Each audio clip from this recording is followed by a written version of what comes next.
Buenas tardes, les saluda Sebastián Cordón de parte del curso de Estrategias de Comunicación Lingüística, sección 11.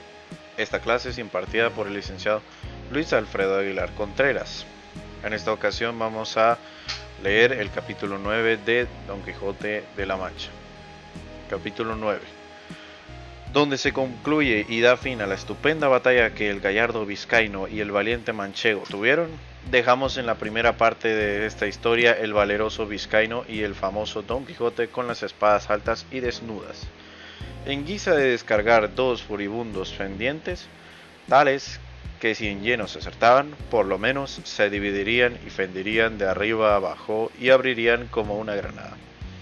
Y en aquel punto tan dudoso paró y quedó destroncada tan sabrosa historia sin que nos diese noticia su autor dónde se podría hallar lo que de él ya faltaba. Causóme esto mucha pesadumbre, porque el gusto de haber leído tampoco se volvía en disgusto, de pensar el mal camino que se ofrecía para hallar lo mucho que, a mi parecer, faltaba de tan sabroso cuento, parecióme cosa imposible, y fuera de toda buena costumbre, que a tan buen caballero le hubiese faltado algún sabio que tomara a cargo el escribir sus nunca vistas hazañas, cosa que no faltó a ninguno de los caballeros andantes, de los que dicen las gentes que van a sus aventuras, porque cada uno de ellos tenía uno o dos sabios, como de molde, que no solamente escribían sus hechos, sino que pintaban sus más mínimos pensamientos y niñerías, por más escondidas que fuesen. Y no había que ser tan desdichado, tan buen caballero, que le faltase a él lo que sobró a Platir y otros semejantes. Y así no podía inclinarme a creer que tan gallarda historia hubiese quedado manca y estropeada, y echaba la culpa a la malignidad del tiempo, devorador y consumidor de todas las cosas, el cual o la tenía oculta o consumida. Por otra parte me parecía que, pues entre sus libros se habían hallado tan modernos como Desengaño de celos y Ninfas y Pastores de Henares, que también su historia debía ser moderna, y que, ya que no estuviese escrita, estaría en la memoria de la gente de su aldea y de las a ella circunvecinas. Por otra parte, me parecía que, pues entre sus libros que se habían hallado tan modernos como Desengaño de celos y Ninfas y Pastores de Henares, que también su historia debía ser moderna, y que, ya que no estuviese escrita, estaría en la memoria de la gente de su aldea y de las a ella circunvecinas. Esta imaginación me traía confuso y deseoso de saber real y verdaderamente toda la vida y milagros de nuestro famoso español Don Quijote de la Mancha, luz y espejo de la caballería manchega, y el primero que en nuestra edad y en estos tan calamitosos tiempos se puso al trabajo y ejercicio de las andantes armas, y al desfacer agravios, socorrer viudas, amparar doncellas, y de aquellas que andaban con sus atostes y palafrenes, con toda su virginidad a cuestas, de monte en monte y de valle en valle, que si no era de algún follón, o algún villano de hacha y capellina,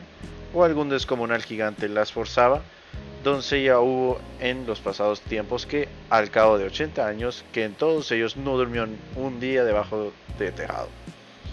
Se fue tan entera a la sepultura como la madre que lo había parido. Digo pues, que por estos y otros muchos respetos es digno nuestro gallardo Quijote de continuas y memorables alabanzas, y aún a mí no se me deben negar, por el trabajo y diligencia que puse en buscar el fin de esta desagradable historia.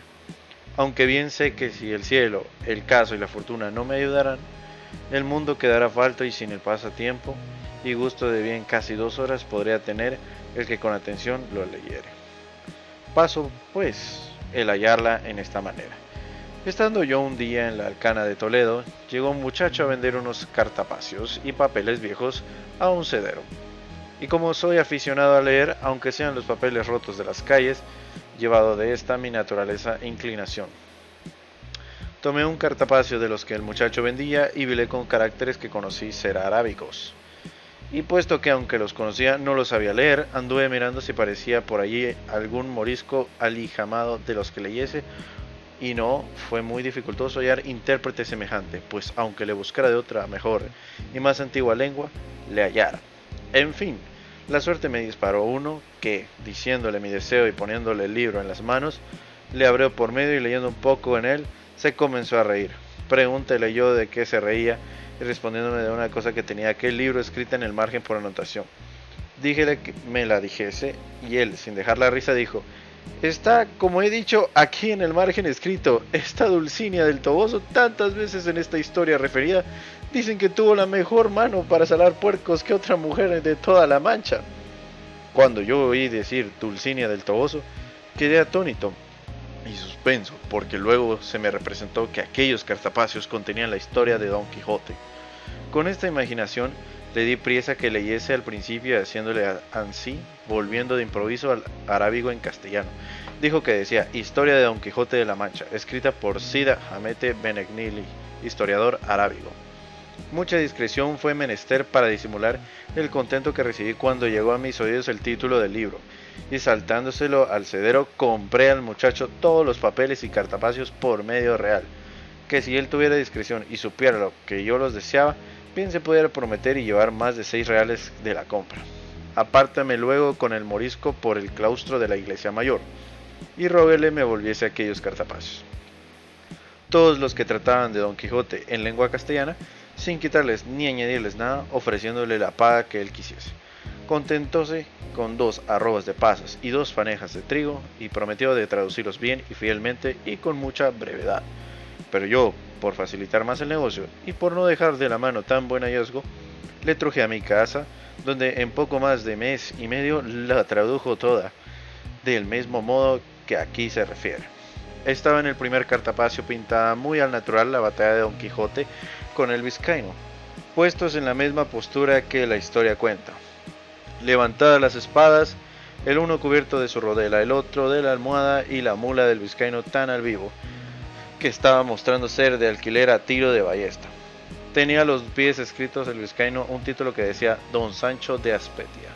que sin duda debía ser su nombre, y a los pies Rocinante estaba otro que decía Don Quijote. Estaba Rocinante maravillosamente pintado, tan largo y tendido, tan atenuado y flaco, con tanto espinoso, tan ético, confirmado, que mostraba bien el descubierto con cuánta advertencia y propiedad se le había puesto el nombre de Rocinante. Junto a él estaba Sancho Panza, que tenía del cabestro a su asno, a los pies del cual estaba otro rótulo que decía Sancho Zancas, y debía de ser que tenía, a lo que mostraba la pintura, la barriga grande, el talle corte y las ancas largas, y por esto se le debió de poner nombre de Panza y de Zancas,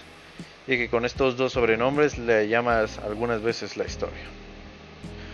Otras algunas menudencias había de advertir, pero todas son de poca importancia y que no hacen el caso de la verdadera relación de la historia, que ninguna es mala como sea verdadera. Si a esta se le puede poner alguna objeción cerca de su verdad, no podrá ser otra sino haber sido su autor arábigo, siendo muy propio de los que aquella nación ser mentirosos, aunque por ser tan nuestros enemigos, antes se puede entender haber quedado falto en ella de demasiado. Y así me parece a mí, pues cuando pudiera y debiera extender la pluma en las alabanzas de tan buen caballero, parece que de industria las pasa en silencio, cosa mal hecha y peor pensada, habiendo y debiendo ser los historiadores puntuales, verdaderos y no nada apasionados,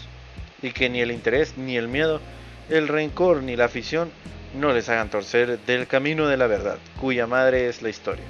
emula el del tiempo, depósito de las acciones, testigo de lo pasado, ejemplo y aviso de lo presente,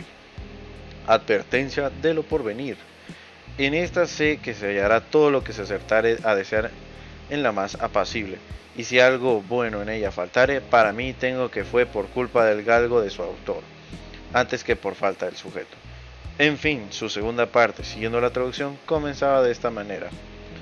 puestas levantadas en alto las cortadoras espadas de los 2 valerosos y enojados combatientes, no parecía sino que estaban amenazando al cielo, a la tierra y al abismo. Tal era el denuedo y continente que tenían,